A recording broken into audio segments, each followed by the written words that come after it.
were to start to tally them up or add them up, it would be a very large number. And how many blessings you have to be thankful for, and how do we express that gratitude? And if we stop and force ourselves to think about it, we would all come to the same realization tonight of, I do have things to be thankful for.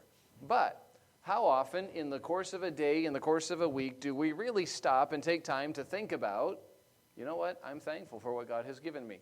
I trust you pray before your meal times, but if you're not careful, sometimes that can become very routine, isn't it? Just some words that we say, rather than a true expression of gratitude. Second paragraph there, we are going to rearrange the order of service in these lessons and combine our singing time into our Bible study time. My goal in doing this is not just to mess you up, those of you that are used to a schedule. I'm not just trying to throw you off. My goal is to hopefully help our minds pay closer attention to the words and the meaning of the song that we're singing. And sometimes I remember working in the work world, and you come in on Wednesday night, and my brain was still at the shop, if I can just put it that way, in total honesty. And the first couple songs, I'd sing through them. I had grown up in church. We had sung them all my life. And I'm still thinking through, okay, what did I not get done today? What do I have to do tomorrow? And my brain just was not there. There's some good words in some of the songs. Some of the songs, there's a little problem with the theology different times, and be careful about that. But most of the songs that we have, good words in them, and it's good to think through them. And so we'll sing them as kind of at different intervals here throughout the service. Third paragraph, gratitude finds its ultimate expression when it is directed towards God. Gratitude finds its ultimate expression when it's directed towards God. In other words, it's good to be thankful and to express gratitude one to another. And I trust that you do that. But it finds the pinnacle of gratitude is when we direct it towards God. In James chapter number 1, in verse number 17, kind of a springboard verse for this study, the Bible says this, every good gift and every perfect gift is from above, and cometh down from the Father of lights, with whom is no variableness, neither shadow of turning. Entitled tonight's lesson, Gratitude for Gifts from God. And we're going to deal with this matter of, there's many things we can be thankful for, but we're going to deal with this matter of things that God has given to us, and really how that ties in. There's several different ways that we can express gratitude towards God. I've given you 3 there in your notes. It's not an exhaustive list by any stretch of the imagination, but we can do so by testimony, of standing up and saying, hey, this is what God has done for me. We did that Sunday night. We can do so through prayer. I encourage you in your prayer time, don't just use it as a time to ask God for things. Use it as a time to thank Him, express gratitude. It'll really put your heart in a right manner or manner to pray there. And also singing is another way that we can express our gratitude towards God. And this past Sunday night, we had one of our 5th Sunday praise and testimony services, which was really a service designed around the expression of praise, the expression of gratitude towards God. And I enjoyed Sunday night service. It was a blessing. It was an encouragement to me. After we got home, Emily and I sat down and we chatted about it a little bit, and just the encouragement that the testimonies were. And as a pastor, I get to hear some of those things. Some of them were new to me. And it's good for all of us to hear those types of things. And so, first of all, tonight, let's look at this matter of showing gratitude for gifts from God regardless of time. Regardless of time. Letter A, we should show gratitude for the gifts of the past. The gifts of the past. Has God given you anything prior to today? If you're breathing, the answer is yes. He gave you life. He's given you breath. He's provided for you. And really, I put in your notes letter A, this is not I'm not trying to make fun of older people, but the older you get, the more things fall into this category because there's more in your past. You have a longer time that you've been living. You can look back and say, listen, God has been faithful all these years. I believe it's the psalmist says, I have been young and now am old. Yet as he's thinking back, as he's remembering, he says, yet have I not seen the righteous forsaken, nor his seed begging bread. In other words, I've watched God provide for the needs of His people all throughout my life. I'm looking back. I'm remembering what God has done. I'm grateful for that. Number 2 under letter A. These gifts lay a foundation for your present and your future. God has been so faithful to us, and we need to learn to be thankful for the things that He's given us in the past. That brings us to letter B. We can show gratitude for the gifts of the present. All right? right now, today. And if you're going to start with this matter of expressing and showing gratitude to God, this is one of the easiest places to start because it's easy to see today what God did. It's easy to remember normally what God did today, that short-term memory. I saw him do it today. I can thank him for it today. It's an easy thing for us to do. These gifts, number 2, remind us of God's daily provision. In Matthew chapter number 6, the Sermon on the Mount, we're instructed, we're encouraged to pray, give us this day our, what? Daily bread. God has been faithful to provide our daily needs. Yes, he's done it in the past, and I should be grateful for that, but he's done it in the present as well. All right, we're going to inject a song here. Number 203 in our hymnals, number 203. We started learning this one in Sunday school this past Sunday morning. How many of you is this a new song for? The windows of heaven are open. All right, a newer song for you. This is talking about blessings in the present. The windows of heaven are open. The blessings are falling tonight. And now we can actually sing it officially, right? Sunday morning in Sunday school, we were singing tonight. But that's okay. We'll make do with it, all right? But the blessings are falling tonight. Are we experiencing God's blessings right now? Yes. Okay. What blessings are we experiencing from God right now? What do we have to be thankful for right now at 7:15 on a Wednesday night? Okay. I'm here safely. You got here safely. Knowing how some people in Springfield drive, that's a huge blessing. Okay, liberty to worship. Somebody said about life. We're still breathing. That's a blessing. What other blessings do we have right now? Okay, the ability to work. You shouldn't be working during church, though. The ability to stay awake. Go ahead. Good health, to be able to be here. It's good to see Esther here tonight. Wasn't able to be here Sunday just because of health things. The ability to be here. How about, go ahead. Our senses, to be able to hear, to be able to see, to be able to understand the preacher. He's not preaching in a foreign language. I've sat in some of those services where he's, and I'm trusting that what he's saying is good, but I'm not necessarily getting anything out of it. What about the blessing of having a roof over our head? And a heater that's working?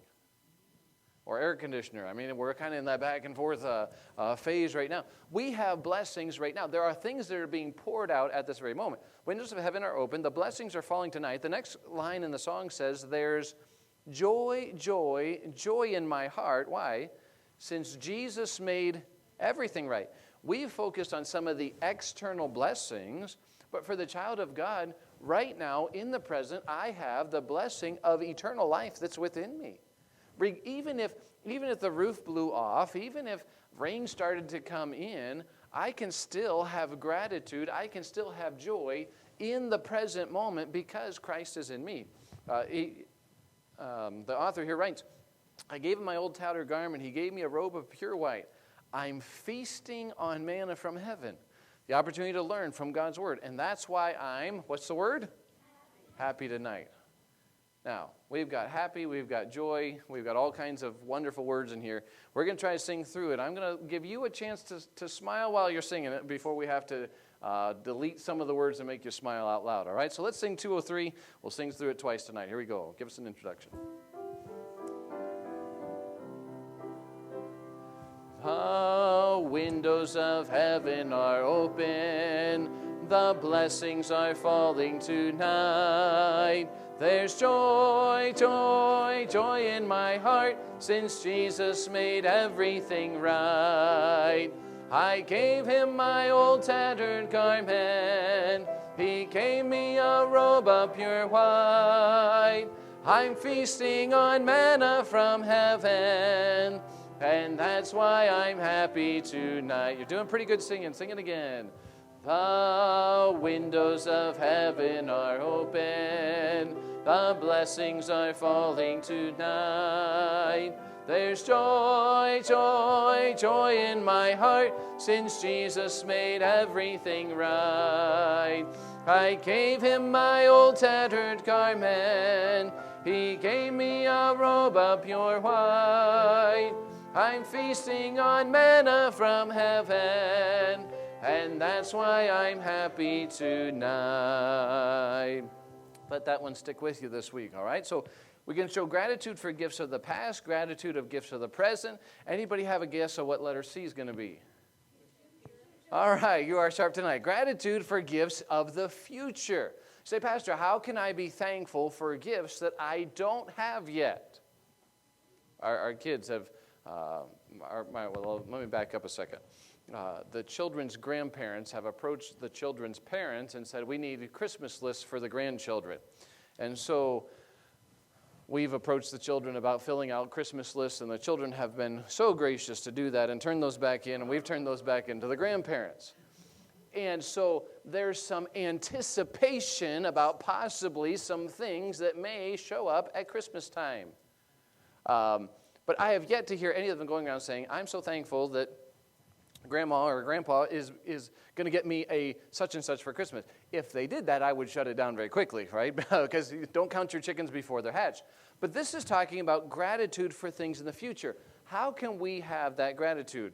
In Matthew chapter number 6, verses 19 and 20, I'm going to go back there. And again, this is in the Sermon on the Mount, and just reference a couple of things. He says this, lay not up for yourselves treasures upon earth, where moth and rust doth corrupt, and where thieves break through and steal, but lay up for yourselves treasures in heaven, where neither moth nor rust doth corrupt, and where thieves do not break through nor steal. These are things, these are eternal, these are spiritual blessings, treasures that we can lay up in heaven, and that we can be thankful that they're there. They're not going to decay. They're not going to be stolen. They're not going to be given to somebody else. And these are gifts that we can be thankful for. Crowns, blessings, things of that nature that are laid up before us. These gifts, number one, under letter C, are gifts that are promised. God has promised to give good things to his children, both here on this earth and in heaven to come. They're promised, but not only are they promised, they're protected. He is keeping them safe. He is keeping them guarded. He has a mansion that's been prepared for us. And we can be thankful. We can express gratitude. Lord, I'm thankful that I have the opportunity here in this life to lay up treasure in heaven that won't go away. And so we can express gratitude not only for things of the past, things of the present, but also for things of the future. On the second side then of your lesson sheet tonight, I'll take time here to illustrate a couple of people that showed or expressed gratitude for gifts. Now, I've given you two examples, or going to give you two examples under letter A and letter B, and then we'll take a couple minutes under letter C. I've left a big gap there, a big space for us to fill in some other people in the Bible that express gratitude to God for the gifts that he gave them. When I was thinking through and working on this particular lesson, the first person that came to mind in my mind of someone expressing gratitude or gratefulness to God for a gift he had given them was Hannah. Letter A is Hannah. Hannah expresses gratitude to God for a number of different things. And I'm going to turn over to 1 Samuel chapter 2, and we'll just kind of quickly go through these. But in 1 Samuel chapter number 2, Hannah is speaking here. She's really praying, if I can say it that way, and it's a prayer of appreciation. Samuel has been born, and she's there at the temple. She's dedicating him, and she's praying, and she's really rejoicing in this. And she expresses gratitude for a couple of things. She first of all expresses gratitude for God's salvation in verse number 1.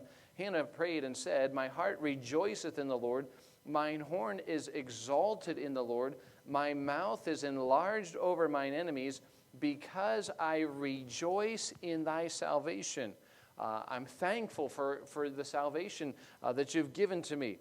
In verses 2 and 3, she expresses gratitude for God's silencing of Peninnah. This was the other wife of her husband that had really harassed her, if I can put it that way, had been difficult to her. And Hannah puts it kind of interestingly in verse number 2 and 3. She says, "There is none holy as the Lord. There is none beside thee. Neither is there any rock like our God. Talk no more so exceeding proudly. Let not arrogancy come out of your mouth. For the Lord is a God of knowledge, and by him actions are weighed." Peninnah had really boasted, "I have children, but you don't." She had really given Hannah a hard time. and Hannah's rejoicing that God has silenced her. Hannah expresses gratitude in verses 4 and 5 for the children that God has given to her. She says in verse 4, the bows of the mighty men are broken, and they that stumbled are girded with strength. They that were full have hired out themselves for bread, and that they that were hungry ceased, so that the barren hath borne 7, and she that hath many children is waxed feeble. There's some things you can read into that verse. That's another thing for another night. She rejoices in God's restoration in verses 6, 7, and 8. The Lord killeth and maketh alive. He bringeth down to the grave and bringeth up. The Lord maketh poor and maketh rich. He bringeth low and lifteth up. These are all restoration type events. Verse number 8, He raiseth up the poor out of the dust, and lifteth up the beggar from the dunghill, to set them among princes, and to make them inherit the throne of glory. For the pillars of the earth are the Lord's, and He has set the world upon them. The idea of, Lord, I was cast out, I was rejected, I was belittled, yet you have restored me. She praises the Lord for that. In verse number 5. In verse number 9, fifthly, she expresses gratitude for God's preservation. In verse number 9, He will keep the feet of His saints. The wicked shall be silent in darkness, for by strength shall no man prevail. God, I'm trusting you. Going forward, you will preserve me. And then she expresses gratitude for God's exaltation in verse number 10. She says this, the adversaries of the Lord shall be broken to pieces. Out of heaven shall He thunder upon them. The Lord shall judge the ends of the earth, and He shall give strength unto His king, and exalt the horn of His anointed. No matter what man does to me, God is still going to be exalted, and I'm thankful for that. She expresses gratitude for that. The second illustration that I thought of was the illustration of Job in Job chapter number 1. This is early on in the story of Job, when God has kind of come and allowed Satan to touch different things there in Job's life. And Job says in Job chapter 1, verse 21, it's a familiar verse to us. I'm one page away from it. There it is. Job says this, verse number 20, Job arose and rent his mantle and shaved his head and fell down upon the ground and worshipped. This is right after getting news of his children, the house falling on the children, all of his animals and livestock being taken away. He's lost everything. He rends his garment. He falls down. He worships. Verse 21, and said, naked came I out of my mother's womb, and naked shall I return thither. The Lord gave, and the Lord hath taken away. Blessed be the name of the Lord. Job expresses gratitude not only for the things that God gave, which is a good thing to do, but Job also expresses gratitude for the things that God took away. And can I be honest with you this evening? That's a much more difficult, yet a very blessed place to express gratitude. There's been a number of different times in our lives. There's been 7 little ones that the Lord's given and He's taken. And each time I've tried to come back and say, Lord, I'm thankful that you gave them, and I'm thankful that you took them. You knew what was best. I look around at the world around us, and I think about those 7 little ones that will never, ever have to deal with people that don't know if they're a boy or a girl. They'll never have to deal with just the smut and the ridiculousness of this world. What a blessing that is. They'll not come to me, but I'll go to them, and I'm thankful for that. What are some other illustrations in Scripture of people that express gratitude to the Lord for something that He had given to them? I have a couple other in my mind, but I'll give you guys some time to answer tonight. Okay, Mary for baby Jesus. Again, another one that records a song that she's thankful. She's rejoicing in the fact that, Lord, I don't really deserve it. I'm not worthy of being this one that gets to carry the Messiah that's been promised, but I'm thankful, I'm willing to do that, and I'm thankful that you gave me that opportunity. So yes, Mary does express gratitude for the gift that God has given to her in that way. Who are some other people in the Bible that express gratitude? Okay, the 10th leper. Very good. He expresses gratitude. All 10 were cleansed, but yet he's the only one that stops and turns around, returns to Jesus and says, Lord, thank you for what you've done to us. And Jesus says to him, hey, weren't there 10 that were cleansed? Where are the other 9? The other 9 had gone. They went and showed themselves to the priest to get their ceremonial I guess you would say, certificate of cleanliness, I don't know, stamp of approval. I don't know exactly what it was, but to get the mark removed from them, that they were allowed to be reintegrated into society. But yet this man had a different spirit. He came, he gives thanks, and actually has a totally different experience. Jesus tells him, go thy way, thy faith has made thee whole. Found physical healing, found a spiritual healing there in salvation, and was able to go on his way. Great illustration. Okay, Naomi.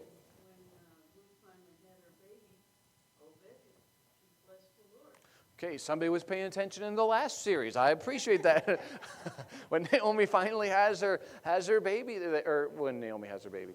I wasn't paying attention in the last series. When Ruth has her baby, and Naomi says, I'm thankful to God that he's given me a kinsman, that he's not forgotten about my household, my family. He's given an heir there that would go on. And I don't know if Naomi understood all the details, but that heir would go on to have be in the lineage of Jesus Christ and the lineage of David. But she expresses gratitude for that. She came in saying, hey, don't call me Naomi, call me Mara, call me bitter. But yet we find God working there in her heart.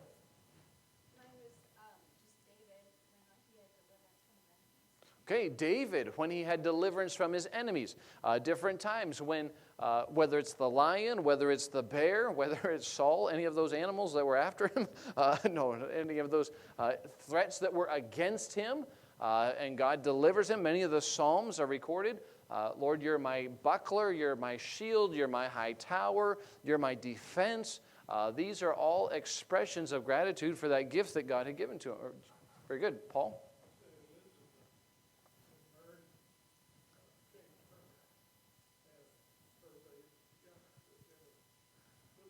Okay, Elizabeth there expressing gratitude for being able to carry John the Baptist. Certainly something that statistically shouldn't have taken place.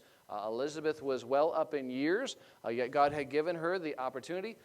Who am I to carry this one that will go and that will proclaim that the Messiah is coming? And certainly someone who expressed gratitude for something God had given to her. Who else? All right, Daniel with protection. I'm sure Daniel was thankful for the Lord keeping him safe there in the lion's den. That's a gift, I guess you would say, of staying alive. That might fit into one of my other lessons a little bit better, so I'll come back to that one. Anthony, did you have your hand up? Paul used to thank God for a lot of the help that he gave other Christians.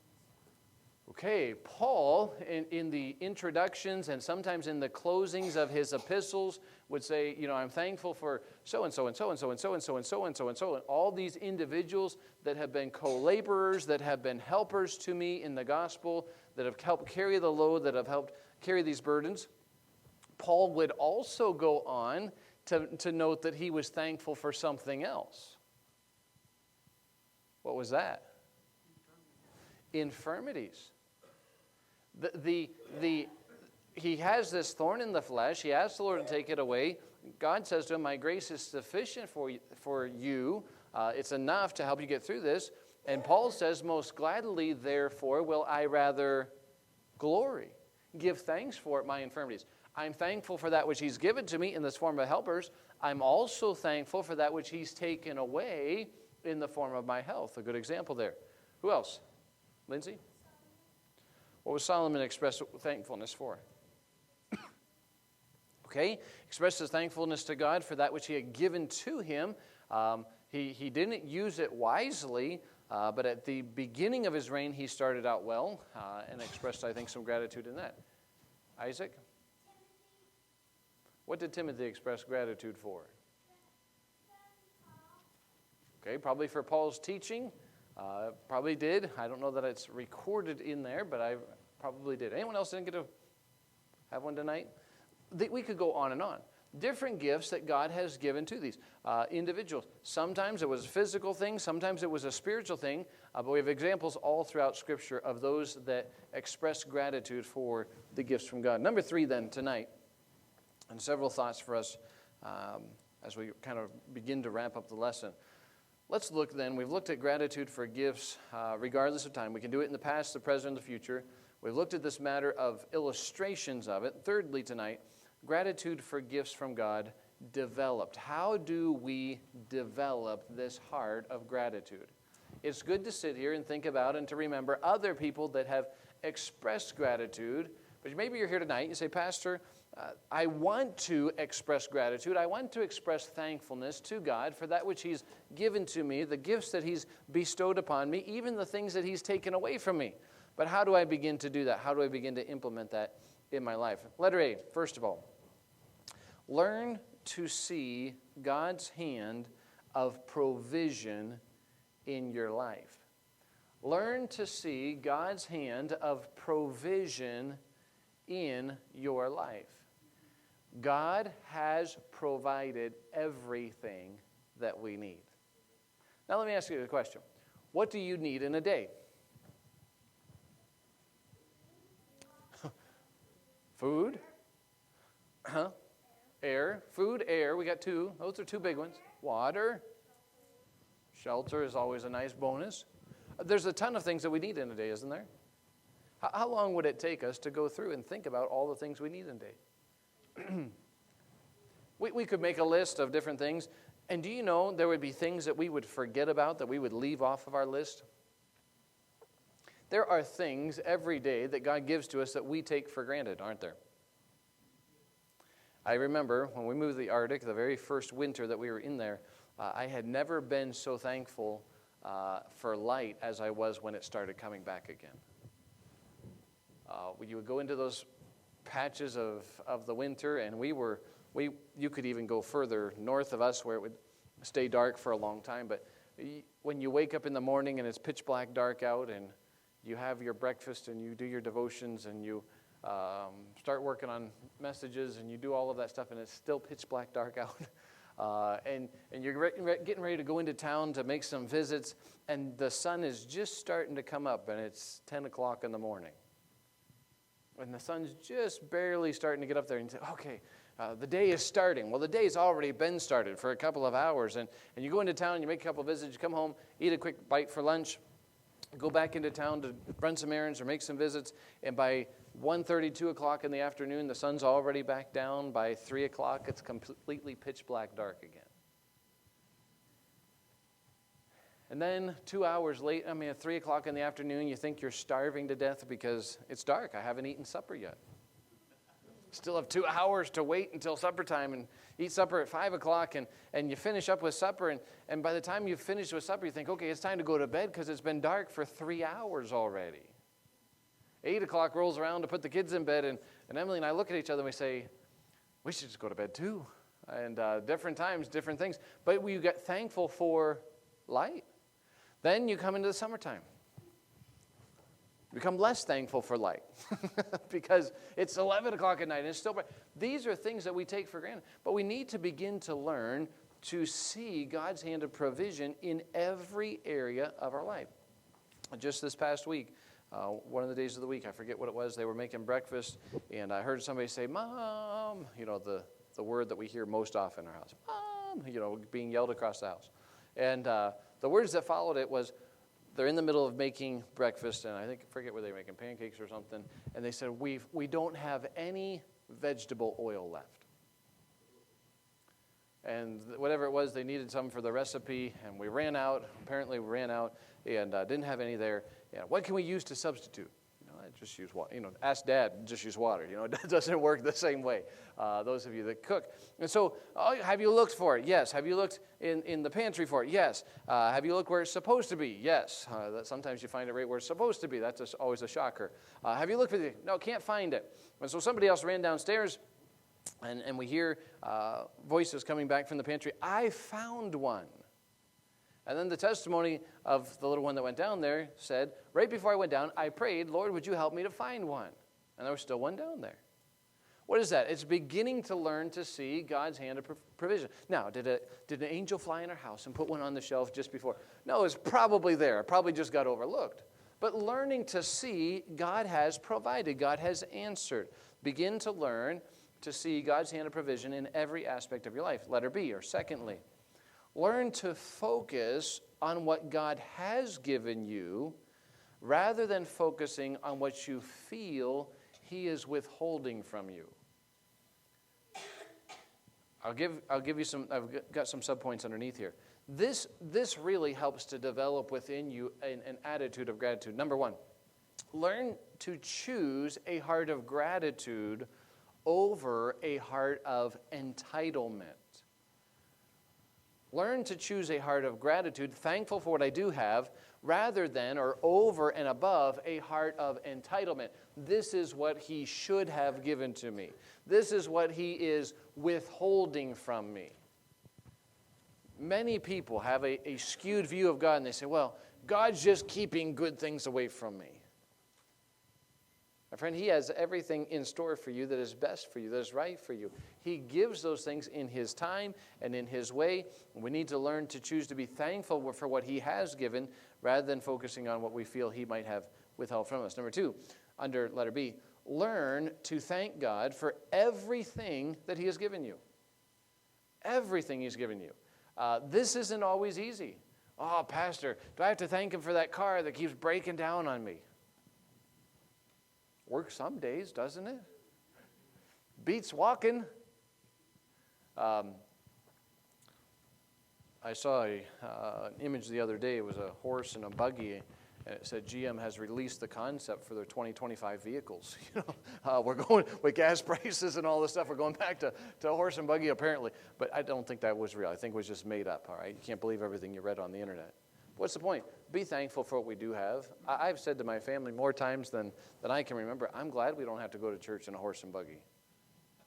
Can you imagine what that would be like? Be cold, be bumpy. I don't mind riding in a big van. It sure beats riding on a horse. Sure beats doing a lot of those other things. Be thankful for what he's given you. Number three, learn to thank God for things that he has withheld from you. Paul learned this lesson. He came to the Lord and he said, Lord, I have this thorn in the flesh. Whatever it is, we can make some speculations about specifically what it was. That's not my purpose here tonight. But whatever it was, he says, Lord, would you take it away from me? And God says, no. And Paul says, will you take it? And the answer, he asks him 3 times, will you take this from me? And God says, no, I'm not going to take it. But instead, I will promise to give you my grace that will be sufficient.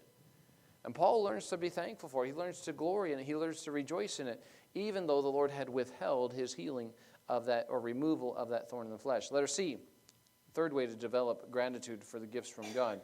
Learn to share with others testimony of gifts of the past and the present. Make this a part of your life. I'm thankful on Sunday night that we had young people, middle-aged people, older people that gave testimonies. Learn to share that. Pastor, I'm nervous standing up and talking in front of people. Well, then get up and talk to God. Say, Lord, I'm thankful for what you've given to me. But learn to share that testimony with others. And it helps others to see God is faithful. And hey, maybe I have some things to be thankful for. Have you ever had a day where you're kind of going around feeling sorry for yourself, and then you get in line behind somebody that's a paraplegic? And all of a sudden, you kind of realize, wait a second, I have a lot to be thankful for. I can walk. I can do these things on my own. God's given me these abilities. We need to be grateful. We need to be thankful for the things that God has given to us and learn to share that with others. Letter D, fourthly, how to develop gratitude. Learn to prioritize God's eternal gifts above his temporal gifts. Learn to prioritize God's eternal gifts above his temporal gifts. So oftentimes, it's easy for us to say, Lord, here's the grocery list, if I can put it that way, of things that I need. I need food, I need clothes, I need a house, I need a vehicle, I need some spending money, I need all of these tangible physical things. We do that, and he knows what needs we have. But we do that, and we neglect the fact of, Lord, I need your wisdom, I need your grace, I need your peace. I'm in traffic, I need your long suffering. I need your gentleness. Somebody has just wronged me. I need your patience, your meekness. What are these? I'm having a rough day. I need your joy. Somebody just crossed me. I need your love. Any of these sound familiar to you? They're not in order. I kind of changed the order up. What would we refer to them as? The fruit of the Spirit. We're so quick to say, Lord, I'm a little short on cash this month for my bills. I need you to zap an extra $500 into my account. I won't even complain about where it comes from. Just put it in there. Or I need some this or this, tangible things. But learn to prioritize God's eternal gifts. Lord, would you give me an opportunity to share the gospel with someone today? Would you give me an opportunity to share a testimony with someone of what you have done in my life? In order for us to be able to share those things, we first have to develop the heart, the character, to see them on a day-by-day basis. We're going to go back to our hymnals here. Number 439. A song entitled, Count Your Blessings. Name them one by one. We'll sing all 4 verses of this one. I encourage you to think through the words of this one. I'm not going to ask you to sit down and to calculate how many blessings God's bestowed on you today. But the psalmist, the songwriter here, I guess sort of a psalmist in a sense, the songwriter here brings our attention to a number of different things. When upon life's billows you are tempest-tossed. Do you see the word picture he's given here? He's having a rough day. It's a difficulty. It's a hardship. When you're discouraged, thinking all is lost, I'm just ready to kind of give up and quit. What's the counsel? Count your many blessings, name them one by one, and it will surprise you what the Lord's been doing. Even though I'm discouraged, even though I'm depressed, even though it's hard, even though life is difficult, how do I get out of this feeling that I'm having? We're coming into that time of year when it's easy to get that feeling, isn't it? Man, the weather's dark. It's dark outside, and the weather's rainy, and it's cold, and I can't go out and do this. And we get grumpy, don't we? We get grouchy. How are we going to fix it? When we lived in Cleveland, it was by the lake, and I never realized it until I moved away from there.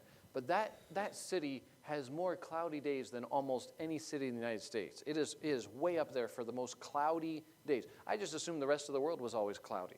And I thought, man, I can only imagine. They talk about Great Britain being cloudy. I mean, how can it be worse than Cleveland? We always have clouds in Cleveland. And you get into the wintertime, and you get those clouds coming in, and you get a cold north wind coming across that lake, picking up all of that moisture and blowing it right through people, and people get grumpy.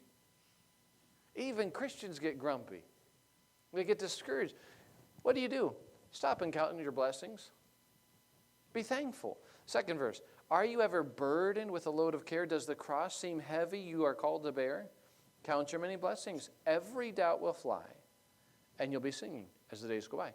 Switching doubt and discouragement for singing. Verse number 3. When you look at others with their lands and gold. Well, I don't have lands. I don't have gold. I'm not wealthy. What do? Think that Christ has promised you, catch these words, his wealth untold. You are an heir of God, a joint heir with Jesus Christ. Count your many blessings. Money cannot buy your reward in heaven nor your home on high. Was running an errand last week. Ended up having to run down a street that has a bunch of houses that are right there on the lake. And if you've ever driven down one of those streets with those lake houses, you kind of look at those things and think, wow, those are some big houses. And I begin to wonder, what do houses like that cost, and what does it actually cost to make it, what do they sell it for, and what's just fancy living on the lake money. And, sometimes you can say, wow, something like that is pretty nice looking. They might have some temporary satisfaction, but without Jesus, they don't have a home in heaven. That house, if it were to burn, it would be gone in a moment. But my heaven, my reward on high, my home in heaven can't be taken away. Then he gives the conclusion, verse 4. So amid the conflict, whether great or small, do not be discouraged. Why? God's in control. God is over all. Count your many blessings. Angels will attend. Help and comfort give you. In the past they did. In the present they are. In the future they will, to your journeys. And count your blessings. Name them one by one. Count your blessings. See what God hath done. Count your blessings. Name them one by one. Count your many blessings. See what God hath done. Let's sing all 4 verses tonight. as we finish up our lesson tonight.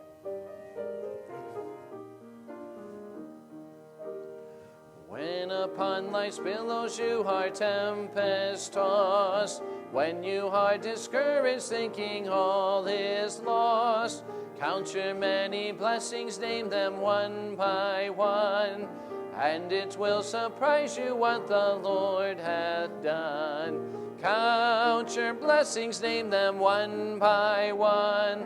Count your blessings, see what God hath done. Count your blessings, name them one by one. Count your many blessings, see what God hath done. Are you ever burdened with a load of care? Does the cross seem heavy you are called to bear? Count your many blessings, every doubt will fly, and you will be singing as the days go by. Count your blessings, name them one by one. Count your blessings, see what God hath done. Count your blessings, name them one by one. Count your many blessings, see what God hath done. When you look at others with their lands and gold, think that Christ has promised you his wealth untold. Count your many blessings money cannot buy, your reward in heaven nor your home on high. Count your blessings, name them one by one. Count your blessings, see what God hath done. Count your blessings, name them one by one. Count your many blessings, see what God hath done. So amid the conflict, whether great or small, do not be discouraged, God is over all. Count your many blessings, angels will attend.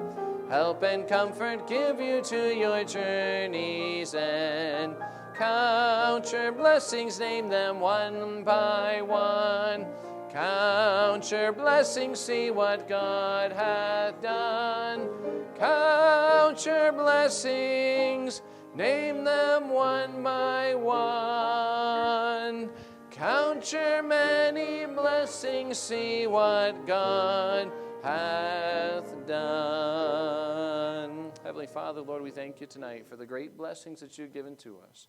We thank you that every gift is from above. It comes from you, and you've allowed it into our lives for a specific purpose.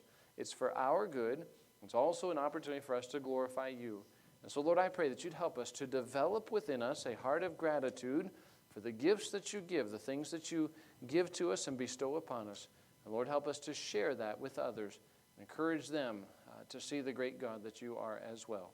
Bless our prayer time to follow when we ask these things in your name.